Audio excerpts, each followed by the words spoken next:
They say some screams are so filled with agony that they echo through time itself. In 1957, in a forgotten asylum, on the edge of nowhere, there was a patient who screamed for 17 days straight without stopping. Not for food, not for water, not even for breath. The doctors couldn't explain it. The nurses couldn't bear it. And when it finally stopped, what they discovered was far more terrifying than the screaming itself. This is not just a story about madness. This is a story about what happens when the human mind touches something it was never meant to see. Stay with me, because what I'm about to tell you will change the way you think about fear forever. Dr. Jonathan Mercer had seen many things in his 23 years as a psychiatrist at Blackwood Asylum. He had witnessed men tear at their own flesh, convinced insects crawled beneath their skin. He had watched women catatonic for months suddenly speak in languages they had never learned. He had restrained patients who possessed the strength of 5 men during their episodes. But nothing, absolutely nothing in his career, had prepared him for patient 237. It was a cold November morning when they brought her in. The ambulance arrived just after dawn, its siren cutting through the thick fog that perpetually surrounded the asylum like a shroud. Dr. Mercer watched from his office window on the 3rd floor as 2 orderlies struggled to remove a stretcher from the back of the vehicle. Even from that distance, even through the closed window, he could hear it. The screaming. It wasn't the scream of pain, though pain was certainly woven into its fabric. It wasn't the scream of fear, though terror dripped from every note. It was something else entirely. Something primal, something that reached into the deepest part of the human brain, where language dissolves and only pure emotion remains. It was the sound of a soul being torn apart. Her name was Eleanor Hartwell. She was 32 years old, a schoolteacher from the nearby town of Millbrook. She had a mother who loved her, students who adored her, and according to all accounts, not a single indication of mental illness in her entire life, until 3 days ago when she walked into her classroom, looked at something no one else could see, and began to scream. Dr. Mercer descended the stairs quickly, his footsteps echoing in the sterile hallways. Blackwood Asylum was a massive structure built in 1889, all stone and iron, and the architectural arrogance of an era that believed madness could be cured through isolation and discipline. The building had housed thousands of patients over the decades. Many had died here. Some said their spirits never left. When he reached the intake room, Eleanor was already strapped to a bed. 5 orderlies surrounded her, all of them looking shaken. Head nurse Margaret Chen stood at a distance, her usually composed face pale and drawn. "Doctor," she said, having to raise her voice over the screaming, "we've administered sedatives. 3 times the normal dose. Nothing. She won't stop." Dr. Mercer approached the bed carefully. Eleanor Hartwell was a small woman, thin, with dark hair now matted with sweat. Her eyes were open, impossibly wide, pupils dilated to black pools. Her mouth was stretched in an endless scream, and he could see that her throat was already raw and bleeding. Yet she didn't pause, didn't gasp for air. The scream simply continued, impossible and unending. He had read about cases like this in medical journals, theoretical discussions of psychological breaks so severe that normal human limitations seemed to suspend. But reading about it and witnessing it were entirely different things. The sound burrowed into his skull. It made his teeth ache. It made something deep in his chest constrict with a fear he couldn't name. "Has she said anything?" he asked. "Any words at all?" "Nothing," Margaret replied. "Just this. Constantly. The ambulance driver said she's been like this for 72 hours straight. No sleep, no food, no water. She should be dead. Doctor." Dr. Mercer leaned closer, studying Eleanor's face. Her eyes were moving, darting back and forth as if tracking something invisible moving around the room. Following something, watching something, he waved his hand in front of her face. No reaction. She wasn't seeing him. She was seeing something else. "Get me her medical history," he said. "Everything. I want to know what happened 3 days ago." Every detail, over the next several hours as Eleanor's screaming continued to echo. Through the asylum's corridors, Dr. Mercer pieced together her story. Eleanor had been a beloved teacher at Millbrook Elementary School for 8 years. She lived alone in a small cottage on the outskirts of town. After her father passed away 2 years prior, she attended church every Sunday. She volunteered at the library. She was, by all accounts, utterly ordinary. 3 days ago, she had arrived at school as usual. According to the testimonies Dr. Mercer read, She seemed perfectly normal that morning.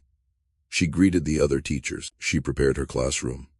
Then, at exactly 9:15 a.m., in the middle of taking attendance, she stopped mid-sentence. One of her students, a boy named Timothy Walsh, said she was looking at the corner of the room, the northeast corner, where nothing stood except an old bookshelf. She just stared. Timothy had told the police. Her face went really white. Then she started screaming and she wouldn't stop. The other teachers had rushed in. They tried to calm her, to understand what was wrong, but Eleanor didn't respond to them. She just kept screaming, her eyes locked on that corner. Eventually, they called an ambulance. The paramedics had to sedate her just to get her out of the building. But even unconscious, witnesses reported, her mouth kept moving. When she woke up an hour later, the screaming resumed. Dr. Mercer set down the file and rubbed his temples. The screaming had now continued for more than 76 hours. It permeated everything. Other patients were becoming agitated. The staff was on edge. He had to find a way to stop it. He spent the rest of that day and all of the next trying everything he knew. More sedatives, though he was approaching dangerous levels. Insulin shock therapy. Ice baths. Nothing worked. Eleanor's body should have given out. Her vocal cords should have shredded completely. Her heart should have stopped from the strain. But she continued, hour after hour, day after day, screaming. On the third day of her confinement at Blackwood, Dr. Mercer made a decision that would haunt him for the rest of his life. He ordered electroshock therapy. It was a controversial treatment even then, crude and often harmful, but he was desperate. The screaming was affecting everyone. 2 nurses had quit. 1 patient had attempted suicide just to escape the sound. They prepared Eleanor in the treatment room. Dr. Mercer placed the electrodes himself, his hands shaking slightly. He had performed this procedure hundreds of times, but never on someone in this state, never on someone who seemed to exist in a reality completely separate from his own. "Ready?" he asked the technician. The man nodded, his hand on the switch. "Do it." The electricity surged through Eleanor's body. Her back arched. Her muscles seized. For one blessed moment, the screaming stopped. Silence fell over the room like a physical weight. Dr. Mercer felt his shoulders sag with relief. Then Eleanor's eyes opened. She looked directly at him, and in a voice completely different from the screaming, a voice calm and clear and absolutely terrified. She spoke her first words since arriving at Blackwood. "It followed me here." Before Dr. Mercer could respond, before he could ask what she meant, Eleanor began screaming again. But this time it was worse. This time, in the brief pauses between screams, he could hear her trying to form words, trying to warn them. "Behind you," she gasped between shrieks. "It's behind you all. It's always behind you." Dr. Mercer spun around. The treatment room was empty except for him, Eleanor, and the technician. Nothing was there, but as he turned back to his patient, he saw something that made his blood freeze. In the polished metal of the equipment, in the reflection behind Eleanor's thrashing form, there was a shadow that didn't belong to anyone in the room, a shadow that seemed to shift and writhe with a life of its own. And in that moment, Dr. Jonathan Mercer understood. Eleanor Hartwell wasn't insane. She was seeing something real, something that had followed her from that schoolroom to this asylum, something that stood behind them all, watching, waiting. The screaming continued. Day 4, Day 5, Day 6. But now, Dr. Mercer was screaming too, silently, inside his own mind, because once you see it, once you truly see it, you can never unsee it again. And the worst part, the part that would eventually drive him to resign from Blackwood Asylum and spend the rest of his life in seclusion, was this simple truth. Eleanor Hartwell wasn't the patient who needed help. They all were. What stand behind? By Day 7, Blackwood Asylum had become a different place. The screaming had woven itself into the fabric of the building, as constant as the ticking of clocks or the whisper of wind through the eaves. But something else was happening, something the staff tried to ignore but couldn't quite escape. Other patients were beginning to react.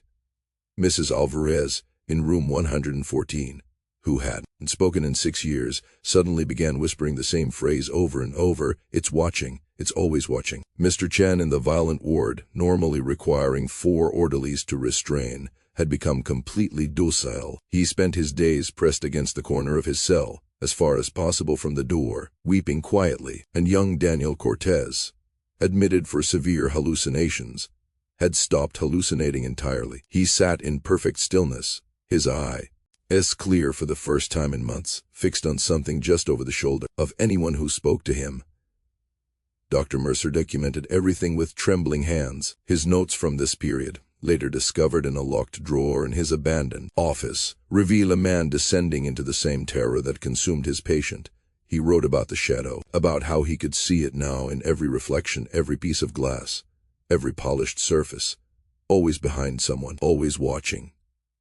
On day 9, Nurse Margaret Chen came to his office. She looked like she hadn't slept in days, which was probably true. None of them were sleeping well anymore. "Doctor, we need to talk about Elena," she said, closing the door behind her. The screaming was muffled here but still present, like a persistent ringing in the ears. "What about her?" Dr. Mercer asked, though he already knew. He could see it in Margaret's eyes. The same knowledge, the same terrible understanding.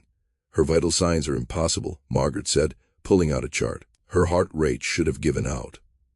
Her blood pressure is through the roof, but stable. She hasn't consumed food or water in 9 days. She should be dead 10 times over. But she's not weakening. If anything, she's getting stronger. It's like something is keeping her alive, keeping her screaming." Dr. Mercer nodded slowly. He had noticed the same thing. Eleanor's body had become an instrument, and something was playing it, using it to broadcast that scream like a signal. "There's more," Margaret continued, and now her voice cracked. "Last night I was checking on her. I was alone in the room, and I felt it, doctor. I felt something behind me. The temperature dropped. I could see my breath. And when I looked at the window, in the reflection—" "You saw it, Dr. Mercer finished." Margaret nodded, tears streaming down her face. "What is it? What is she seeing?" That was the question, wasn't it? Dr. Mercer had been researching, poring through old asylum records, local histories, anything that might provide an answer, and he had found something that made sense in the worst possible way. "Blackwood Asylum wasn't always a hospital," he said quietly. "In the 1700s, this land was home to a settlement, a religious community led by a man named Ezekiel Blackwood. He believed that humans were constantly observed by entities from another realm.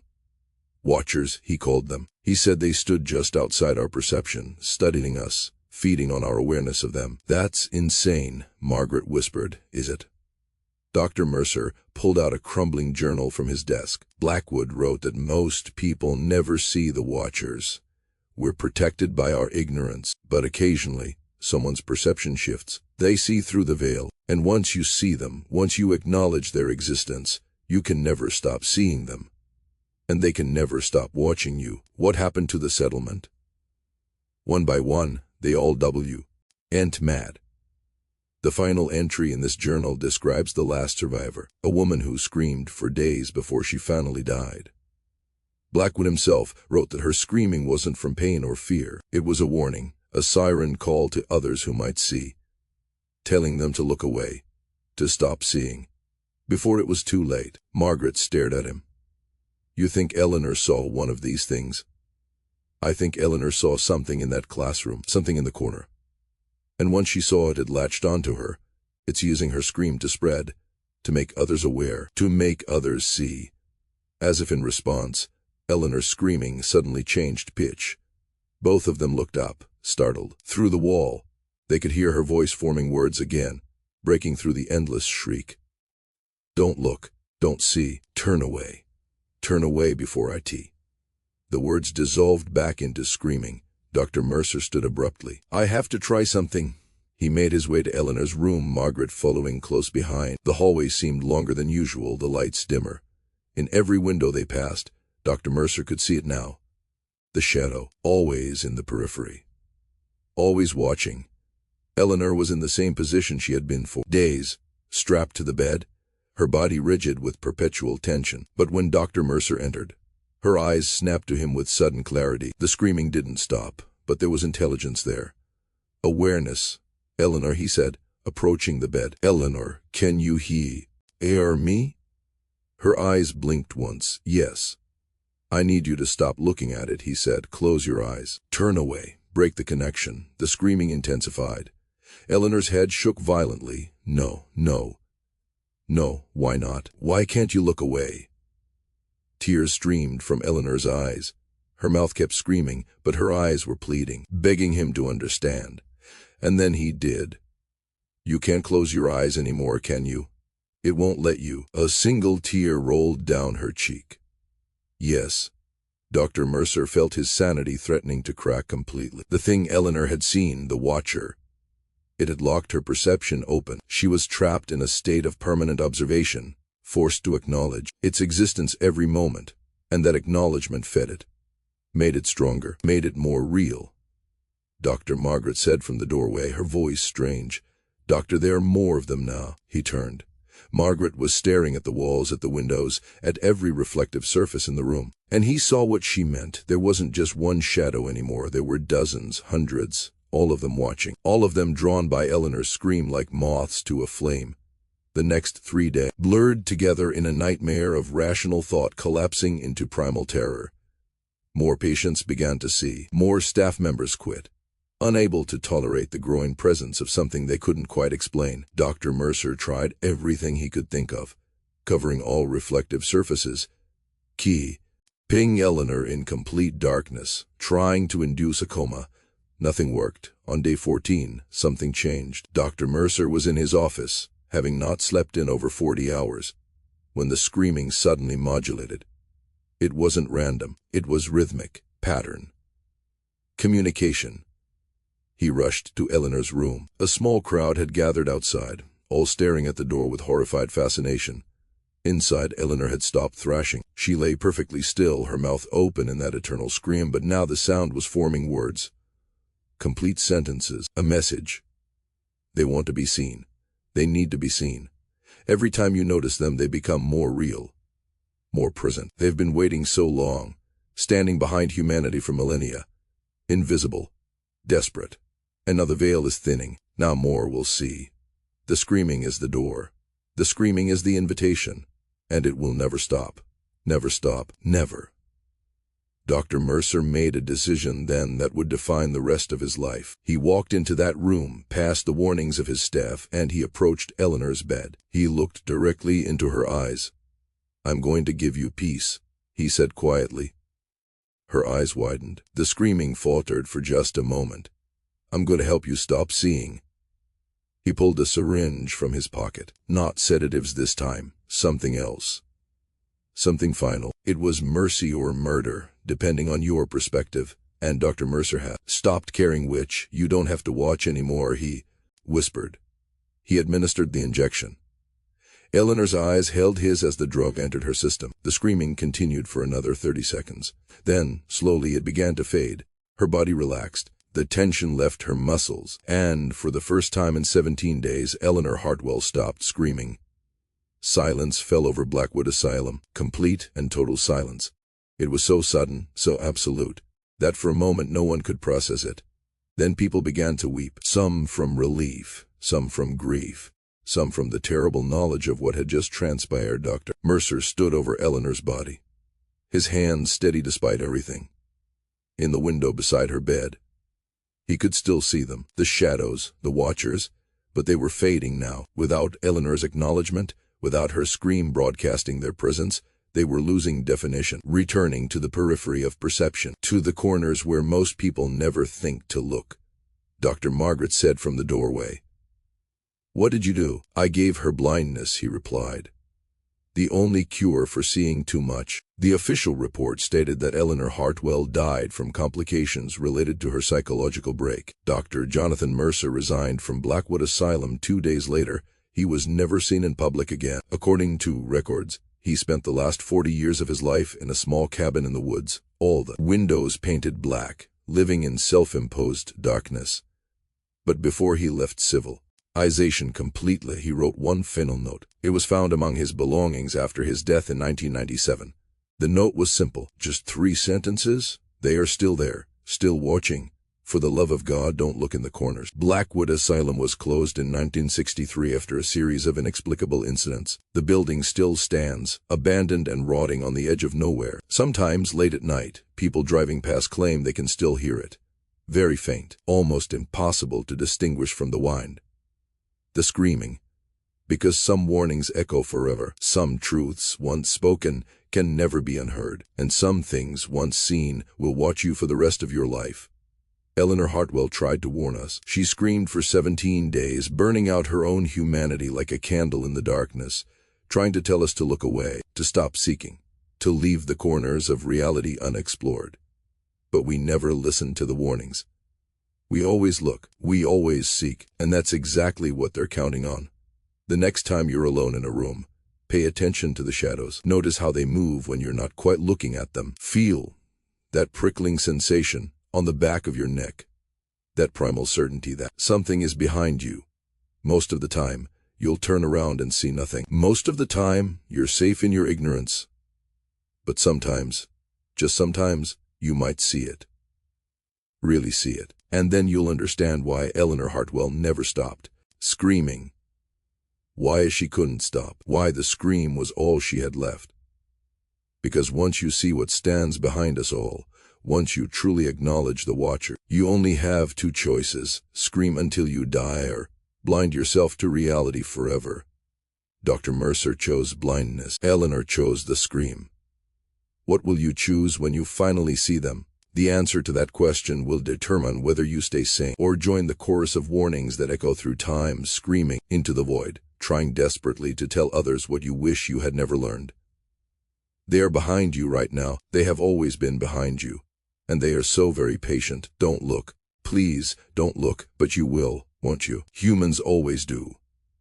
This story serves as a reminder that some mysteries are meant to remain unsolved, some doors are meant to stay closed, and some things dwelling in the corners of reality should never, ever be acknowledged. Eleanor Hartwell paid the ultimate price for seeing too much. Let her sacrifice be our warning. Let her scream echo as a siren call to turn away, to close our eyes, to embrace the safety of ignorance. Because in a universe filled with watchers and horrors beyond comprehension, sometimes not knowing is the greatest mercy we can receive.